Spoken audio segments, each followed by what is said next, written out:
Assalamualaikum warahmatullahi wabarakatuh. Hari ini materinya adalah menemukan unsur-unsur buku non-fiksi. Sebelum memulai, mari kita mengucapkan lafaz basmalah bersama-sama. Bismillahirrohmanirrohim. Tujuan pembelajaran adalah siswa, yaitu kamu, mampu menentukan unsur-unsur buku non-fiksi. Kalau kemarin kan unsur-unsur buku fiksi, nah sekarang kita belajar buku non-fiksi. Ada sebuah kata-kata bijaksana. Hidup ini tidak boleh sederhana. Hidup ini harus hebat, kuat, dan bermanfaat. Yang sederhana adalah sikap.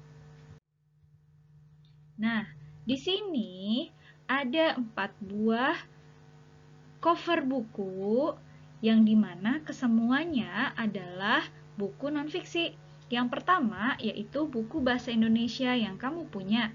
Buku kedua adalah buku tentang yang berjudul Top 15 Tanaman Perkebunan. Kita bisa membayangkan isinya pasti 15 jenis tanaman yang bisa dijadikan untuk berkebun. Buku ketiga adalah Cara Beternak Ayam Petelur. Dan buku keempat adalah buku pelajaran IPA Biologi untuk kelas 1 SMP. Nah, setelah melihat keempat buku tadi, kira-kira coba deh kamu ikut berpikir, apa yang dimaksud dengan buku non-fiksi? Nah, ini dia. Non-fiksi memiliki arti bukan karangan atau fakta.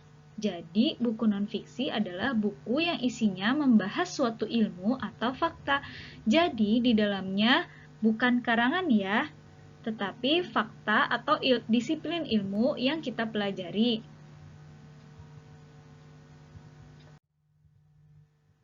Nah, coba lihat dua buku yang ada di hadapan kamu. Buku 1 berjudul Laskar Pelangi yang dikarang oleh Andrea Hirata.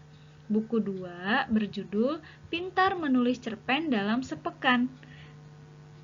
Oke, dari kedua buku ini, manakah yang merupakan buku non-fiksi? Tadi sudah kita pelajari bahwa non-fiksi itu adalah buku yang isinya membahas suatu ilmu. Jawabannya adalah buku 2. Oke, kita lanjut. Nah, sekarang mari kita temukan unsur-unsur buku non-fiksi bersama-sama. Nah, kita gunakan buku paket Bahasa Indonesia.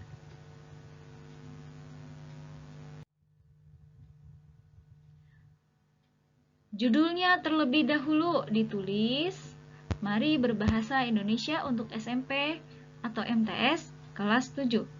Nah, unsur yang pertama adalah penulis atau penyusun. Nah, di buku bahasa Indonesia yang kamu punya, tidak ada nama penulis di bagian cover atau halaman buku. Di situ hanya tertulis tim penyusun. Jadi, kalau tidak ketemu penulisnya siapa, kamu bisa tulis tim penyusun.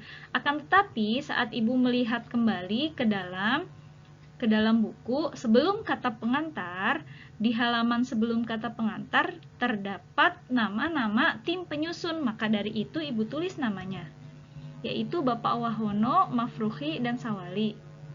Yang kedua, unsurnya adalah penerbit. Dari cover sudah bisa dilihat penerbitnya adalah penerbit Erlangga. Unsur yang ketiga yaitu tebal buku. Yang dimaksud adalah berapa banyak halaman dari buku tersebut. Kamu bisa lihat sampai belakang. Tentu saja ada 280 halaman. Nah, selanjutnya unsur yang keempat adalah tahun terbit. Tahun terbit kamu bisa lihat di halaman sebelum halaman kata pengantar. Di situ ada penulisan hak cipta pada tahun 2016 sehingga bisa disimpulkan terbitnya pada tahun 2016. Maaf, 2016 ya. Lalu isi buku, kita simpulkan sendiri isi bukunya secara ringkas. Buku ini berisi 8 bab yang membahas jenis-jenis teks sastra dan non-sastra. Dari mana kita tahu ada 8 bab? Tentu saja bisa dilihat dari daftar isi buku yang ada di awal. Kemudian dilanjutkan, di dalamnya juga terdapat banyak contoh teks. Jadi membuat ringkasan isi buku tidak perlu banyak-banyak ya, secara singkat saja. Nah, selanjutnya unsur yang terakhir adalah penutup. Penutup ini berisi kesimpulan buku. Buku ini bagus dibaca dan dipelajari oleh siswa yang ingin belajar berbagai teks sesuai jenjangnya. Jadi bisa dibilang penutup ini adalah simpulan dan pendapat dari orang yang melakukan analisa terhadap buku non-fiksi tersebut.